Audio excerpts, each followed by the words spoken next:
Thank you so much for watching. Tonight and always, we're here for you. Good night.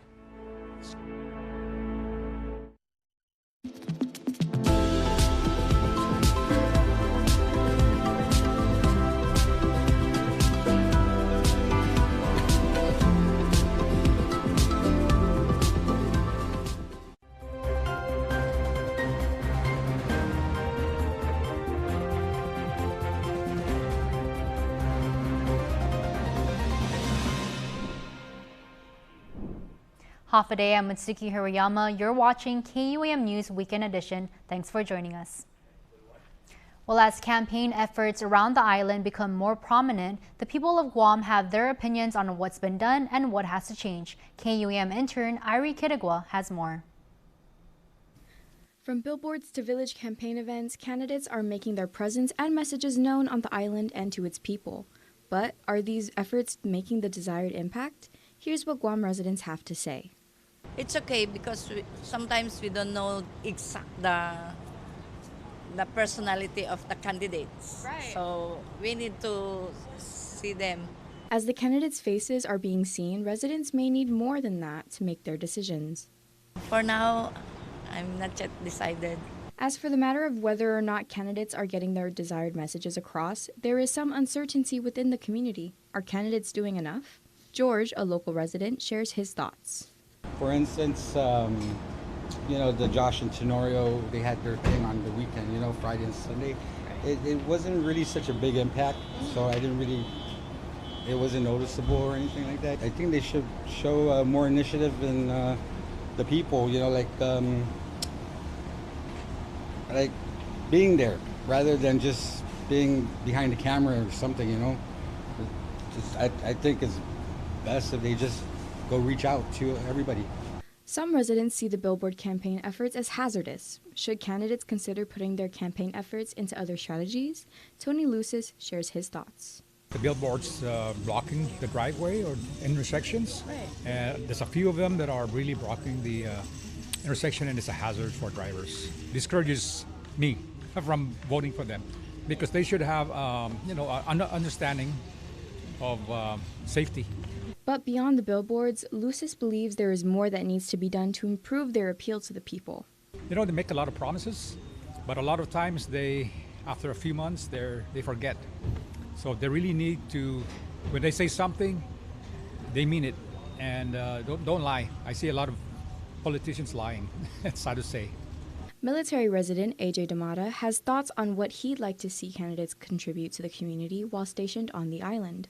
More economical progress here in Guam, maybe more small businesses, a lot of empty buildings around here that could be used or maybe broken down, repurposed the material or something. I see Guam kind of striving a little bit. I see a lot of my friends are small business owners, and I think that's a great thing. I think that there should be more of that. I'd say being more in the community, showing face would be better for them. Overall, are these candidates doing enough for the people to see? Or are the people not seeing them enough, leaving them wondering who will really lead the island this next term?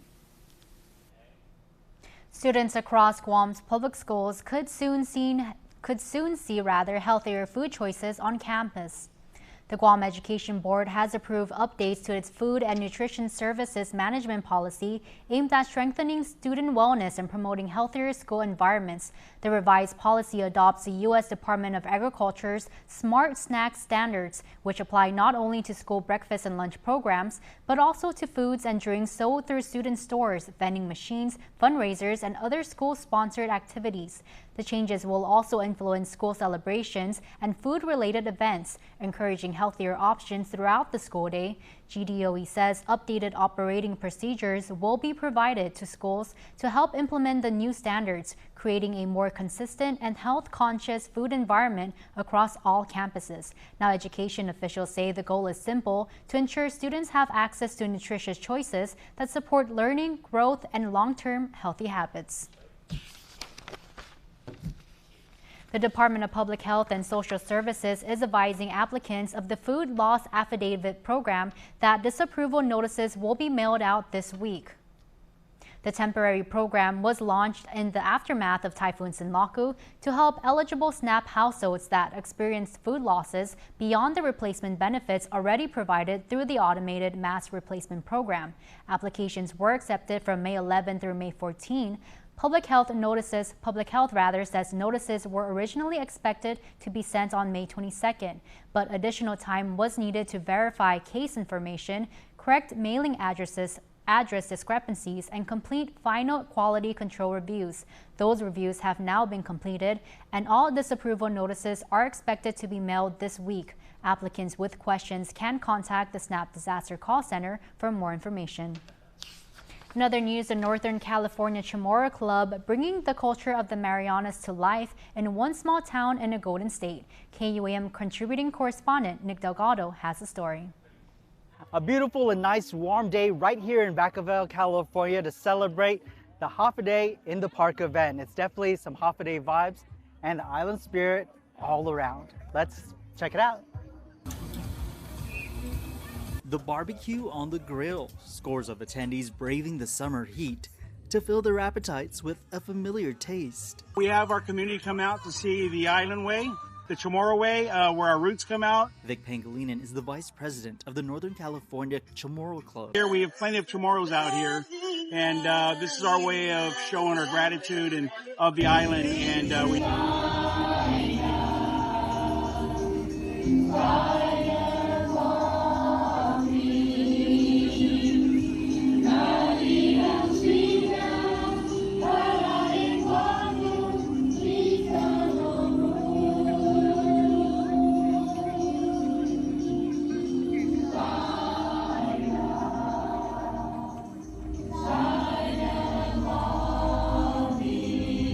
Proud to share the traditions passed down from across the Pacific, Nini Kidichai Sablon has attended the event for the past several years. I know quite a few Chamorros being raised in Guam, so I just love the chit-chatting with everybody, catching up, and just talking with all the different families that come and enjoy it every year. A connection to the island she continues to experience during gatherings like this. Even if you leave Guam and you come out here, you're still going to feel the culture. You're going to feel like you're at home here because you got the food, you got the hospitality, and the culture. We also met Mary Montesinos, who still represents the villages of Tamuning and Santa Rita. My families are the Umpinku and the Torres and the Beleto family. And that family bond is what keeps her coming back to events like this. It continues to hold the bond that I have with my island and my people and my identity, and which I want to continue to give forth to my children as they could grow. Those island values that keep many of us rooted no matter the distance apart. They benefit because they learn about always supporting each other, always being there when needed, and just to show that the respect for our family, the respect for our elders, the respect for our community, and to continue to promote our identity in Guam to the United States, and also to show the world who we are, where we come from, and how strong, how the word is met good, right? How strong we are, and how we can stand any challenges that faces us, that we come together. Participants enjoying the entertainment that brings them closer to home, including Shane Kidichai. He's a familiar face, featured on season 17 of The Voice. Coming to these events have been so fun, and just learning about community and the people and the Chamorro culture. It's wonderful. Many also getting a chance to learn the Chamorro language. Clarissa Mendiola is the program coordinator of Pugaman Sinipuk. So June Pangilinan is actually the founder, and she and I were both learning under Maget Bavacqua during the pandemic and his online classes. And she visited Guam shortly after 2021 and really desired for an in-person experience, because so many of us were learning how to speak the language in those little Zoom boxes, and an in-person experience was going to be totally different and much more meaningful. And so it was really her brainchild, and the program has been going every year since. It was a time to truly celebrate the Hafaday spirit and continue perpetuating the culture even so far from home. Hafaday! For KUAM News, I'm Nick Delgado. Stick around, we have more coming up on Weekend Edition. You're watching KUAM. Stop! Dollar days are back at Kmart. Pantry loaded. Everyday essentials done. Deals in every aisle. Fill your cart. Stack your savings. Kmart Guam. Don't miss Dollar Days. After a crazy busy day, think the Ultimate Hut Bundle. Pizza, the easy indulgence, no drama wings, and sticks to lift your spirit. Dinner solved, all for only $36.99 from Pizza Hut. So the performing arts is alive and well on Guam, and we have 4 of the amazing dancers that you are going to be able to see this weekend on stage for Studio B's dance company, their first dance concert. Congratulations, you guys. Thank you. Okay. First annual, right? We're going to do this every single year. That's the plan. What are people going to expect to see, and how were you guys putting this together and everything? Because we want to go right out of the gate with a bang, and we want everybody to know how cool Studio B is. Oh my goodness. The months upcoming to this event has been quite something. I think everyone can agree with that, but most definitely what you can expect to see is the passion and the heart of our dancers.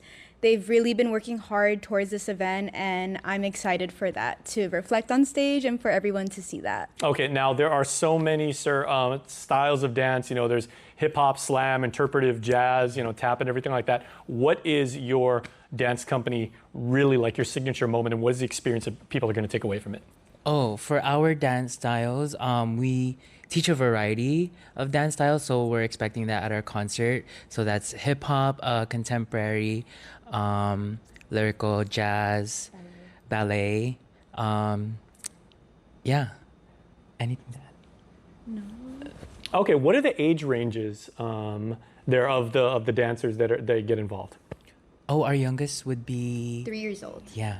3? Yes. Wow. Our youngest is 3 and our oldest is 18. Okay. Yeah. Okay, now, Miss Gabriella, you are someone that really puts everything she's got into performing arts. You sing, you dance, you do a variety of styles and everything. How has dance affected your life? And as a recent high school graduate and everything, how has it helped you, in the classroom? And how have your studies helped you as a performer and to be expressive? Whenever I've been asked how dance has affected my life, the answer that always comes to my head is that it's always been like my safe space and like my way to escape from the busyness in my life and like the hectic moments.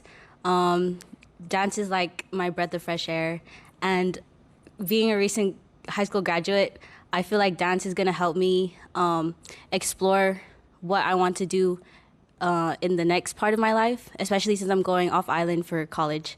I feel that if I'm able to push myself here at dance, it'll help me push myself out there if I continue to dance out in the States. And that's pretty amazing. And I'm sure, I'm speaking to the experts here, but you guys know that, if you're like Gabby and you're going from Guam away from her island home to the States, dance, just like singing and music, it's a universal language, right? It connects everybody. So how has dance been able to, connect you guys and not just be members of the same dance company, but you guys have really become, lifelong friends and really teach that to younger people too?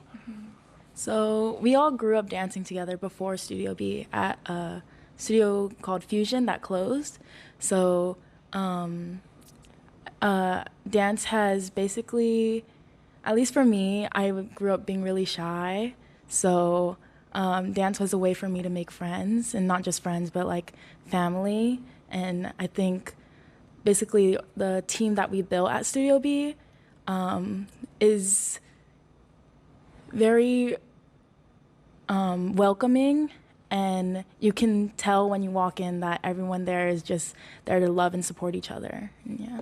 Okay, now what is kind of like, you say you do a variety of styles and everything like that, and that's totally cool. And for kids that are just getting into the arts, they get to try a little bit of everything. But is there a signature style or an attitude or a personality that, someone, when they say, I dance for Studio B, everyone's going to say, okay, I know you're there because you guys have it. It's the thing that you guys have. Who would you say? What makes you guys unique? I really think it's the way we train our dancers, because we're specialized in different styles. So we really bring different styles to the table, because I'm more so hip hop, she's more so contemporary, and the way we train is very different. I would say. So I guess that's what kind of sets us apart, right? Your differences are your similarities and everything. Yes. That's a beautiful thing. Yeah. Yeah. Everybody just loves the arts, right? That's why I would think it's not to say we have a signature style, because like he said, he specializes in hip hop, but that's not my forte, I would say. But it's the common ground that we have is the way that we show up for our students and the way that our students show up in class. Don't need a work break, keep the smile on your face. The moments you can't replace, and I'll be around. Whoa. You can count on me. You can count on me for life. Wherever life takes you, we're always here for you. Calvo's Insurance. Count on us for life. Guam's auto appearance specialist, Elegant Reflections, has been providing the automotive industry with professional detailing and car care products at its highest quality, from complete detailing, full interior detailing, exterior detailing, headlamp restoration, hand washing, seat and carpet shampoo, engine degreasing, undercarriage cleaning, paint sealant, fabric protection, paint oxidation removal, and so much more. Visit us at our new location. Call 646-5555 for an appointment. Elegant Reflections, Guam's auto appearance specialist, over 20 years of experience. Beyond the Game is presented by Gatorade. On the field, on the court, in the game. But what happens beyond the game? Get stories behind the stats, the players behind the plays, and the teams making an impact on and off the field. Join us every weekend on KUAM News Weekend Edition for Beyond the Game, because sports are more than just a score. Only on KUAM, Guam's leader in sports coverage, Beyond the Game is presented by Gatorade. Half a day, everybody. I'm Jason Salas, your 671 sports nerd, joined by, we talk about athletes being exceptional, everything. One of one right here, the one and only Mina Matabusin, who won the Guam Amateur Golf Championships this weekend. Mina, congratulations to you. Thank you. Fantastic. Okay, this is an event that is, by your own admission, this one's kind of like escaped you like a little bit over the years and everything like that, but you crushed it this weekend. Yeah, I did. What did you have anything different about your preparation, about your mindset and everything hitting the course? Actually, since I've had like a wrist injury, I haven't been able to practice as much as usual. So I just been honestly on Instagram, I'm looking at college mental coaches and everything. I'm just looking on social media on how to prepare my mental game. And you've always mentioned that, because golf is such an individual sport. I grew up playing volleyball and it was always like, okay, if one of your teammates is down, everybody else pick us up. You're on the course, whether you have a caddy or not, you're all by yourself, and it's really easy to get inside your head, right? Yeah. So how do you stay locked in? Well, I always say to myself, the 3 C's, confident, calm, and consistent. So every shot, I just took it one shot at a time, and I just said to myself, just execute this one shot and stay confident. And over the 3 rounds, you did what, 78 on the first day? 76, 86, and then 78. Okay. Yeah. How do you bounce back from that? Doing so well, and then that was not up to your standard on day 2 and everything like that. Some athletes that would kind of detract them or break them. You bounce right back and you got it done. Yeah. Well, the 86, that was really bad. I lost a lot of balls, and then the next day I felt the pressure because I knew I needed to qualify for the WAGR this year. I really wanted to do that, so something switched in my mind mentally. I didn't go out on the last day. I did lose 1 ball actually, but I was missing a lot of birdie putts and I made a lot of pars. So it was just all mental, honestly. I just knew I had to switch it up. Mm-hmm. Yeah. And now as a 17-year-old, you do have the World Amateur Golf ranking and everything like that. How much does that mean to you to finally say, I'm checking that off my bucket list of things I want to do? And you've always been someone who's been exceptional and a goal-oriented person. To see that you actually got it done, what does that mean to you? It's a relief, honestly. I've been chasing it for a few years now. Mm-hmm. And so I believe the last time I missed it by 1. Mm-hmm. So and those can be hard when you're that close, right? It could, it really hurts, but it's a relief that I qualified and I won. Mm-hmm. And your summertime, you have a really, really packed next few months because you're heading out to San Diego and you're going to be competing nonstop, right? Yes. Okay, What's your summer going to be? So we're gonna be mainly in like San Diego. We might go to other states. I have about 5 tournaments. I have UC Swing Junior Worlds, and then like 4 other FCGs. What about your game has changed in the last couple of years? Because I remember when I interviewed you and Dad, you know, her dad is the legendary Melker Manabusan over there at the driving range. Now we're here at Golf Expresso for who you are, an ambassador. Yeah. Fantastic, fantastic facility here. Come check it out. It's over in Tamuning. We're saying that, you know, you get a lot from Dad, like attitude, you know, confidence and everything like that. But your golf game is complete years, and how has that translated to your game? I just think over time I matured, like with age, and maybe like going into more tournaments too. That helped me mature a lot mentally, physically, just training harder, honestly. It just takes time. Now, when it comes to training, what are you working on like the most and everything like that? And you know, like for people that are following like Mina's career and everything like that, how is your wrist right now? Because I mean, for a golfer, it can be really, really serious. Oh yeah, for sure. I just focus more on my short game. That's all you can really do when you're injured. Short game is the best. It's like the most important part of your game anyway. So shipping, putting. I worked a lot on my wedges, and my wedges helped me a lot actually. And my putting too. Not the second day, but I mean first and last day it helped. Okay, what is your training regimen like? Like how many hours a week are you devoted to it? It depends. Like here I'll train like an hour or 2, just like on the go to like CCP just to keep and putt, and then I'll play 9 holes too with me and my grandpa sometimes, and yeah. Okay. Pretty much it. Now the amateur golf, the Guam Amateur Championships was over at Country Club at the Pacific Lounge down in Talafofo, as you just said. Is that your favorite course? Is that a course that just like really is attuned to your game? Yes, I think so. It's definitely the best course on Guam for sure. The green, the yardage too. Have our national tournaments there, and yeah, the greens are really consistent. It's definitely the best on Guam. Because hole number 9 can be brutal, right? Yeah. Right when you start the back 9. Yeah, the back 9. Or the back, is it the back 9 or the first one? Like when you have that sloping down and you know. Yeah, like I would say the front 9. Oh, that's a front. Okay, hole number 1. 9. That's why she's the best. Like hole 14 and hole number. Hole number 9, it's like a long par 4 for like any tees. It goes down and up, and the wind is just crazy all the time. Okay, because is there any truth to the rumor that there is an electric eel down there in that one hole over at CCP? Eel? People have been saying that for years, that there's an electric eel down there in the water hazard. So. Okay. No. I'm gonna look. Never heard that. She's going to train, keep competing, and keep dominating everything. The one and only Mina Matabusan. Congratulations. Have a good summer. Thank you. Beyond the Game is presented by Gatorade. On the field, on the court, in the game. But what happens beyond the game? Get stories behind the stats, the players behind the plays, and the teams making an impact on and off the field. Join us every weekend on KUAM News Weekend Edition for Beyond the Game, because sports are more than just a score. Only on KUAM, Guam's leader in sports coverage, Beyond the Game is presented by Gatorade. Freedom, that's a cheap thing. Freedom to ignore this, that's a cheap thing. Sacrificing facial hair to nature and involuntary blood donations, cheap things. No one signs up for an 800-pound bear chase. But if it happens, cheap thing. VIP parking, exfoliating, treating gravity like a suggestion, saying it'll dry. Free-range parenting, forgetting if that's a moose or an elk, all cheap things. Remembering without saying it, couldn't be more of a cheap thing. Sweating your tail off, freezing your tail off, an American saving another American's tail. Cheap things.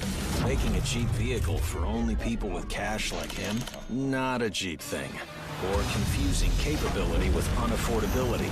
No, not a cheap thing. Making adventure affordable? Now that's a cheap thing. So we're bringing you more cheap things this year, because cheap things should be everyone's thing. In Myville, brought to you by Pepsi.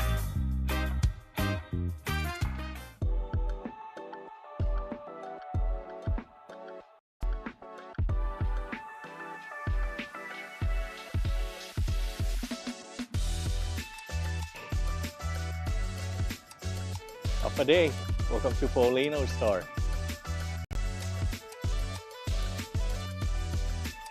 Polino store has been here for, well, since 1962. The Polino franchise, if you want to call it, has been established in Ipan also in the 1950s. And if you ask my mom and dad and my aunties and uncles, they would tell you that it's even before that in Inarajan. And then my grandfather moved the family over to Ipan, and that's where he established that in the 1950s, Polino's Country Store. And then in 1960s, in the 1962, they came up here and built this building here, this store, and until this day. So I'm the third generation running this, from my grandfather, my grandmother, to my mom and dad, and now myself. And in between all of that is my brothers and sisters. So we grew up here. We found it important for us with this location down in the south in Talofofo to try and supply the needs of our community. And with that, I'm not just saying foods and beverages and the things of our daily needs, but also things that they need for their household, plumbing stuff, electrical stuff, different hardwares that they would need. We carry canopies and, the tarps, at least just the tarps, the bungees. We carry whips for bush cutting. We carry oils, automotive stuff, small engine parts, as far as spark plugs and things like that. We carry slippers. We carry, if you look up here, we carry a bunch of clothing also for some kids. And during holidays, we also tend to the Halloween with outfits.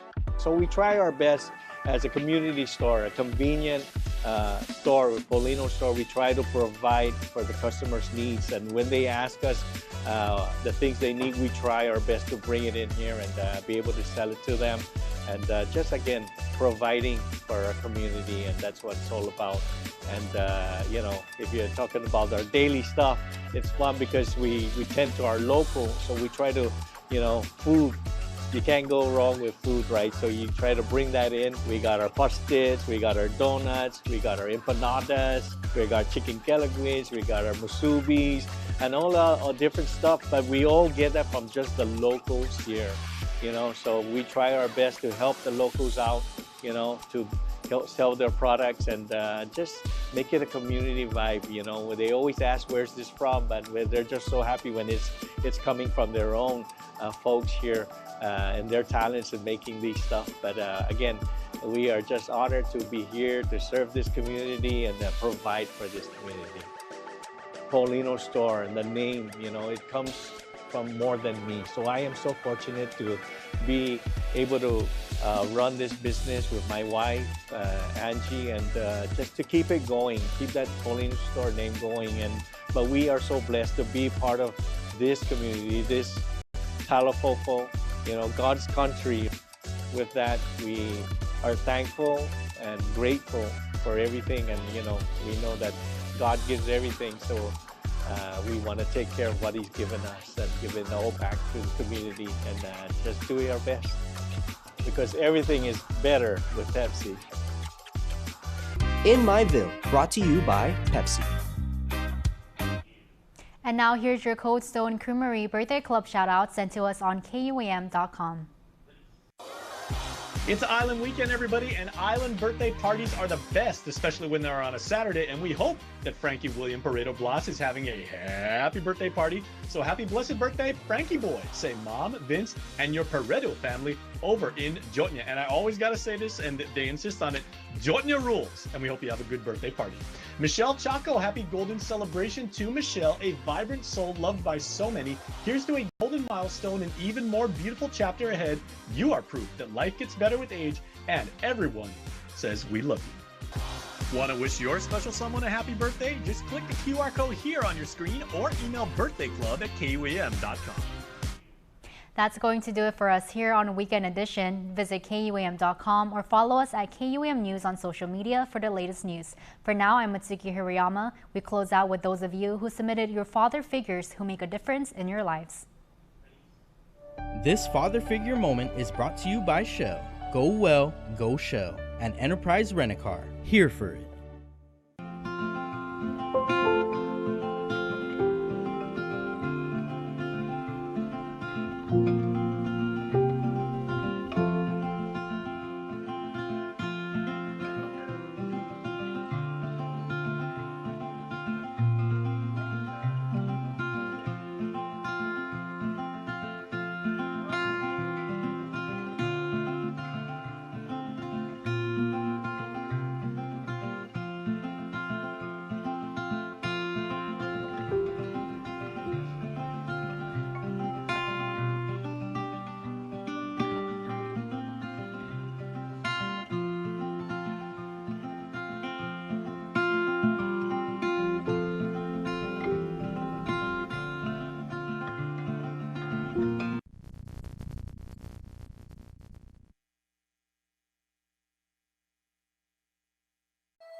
Local Music Mashup is brought to you by Burger King. You rule. Half day, and we're back with another edition of Local Music.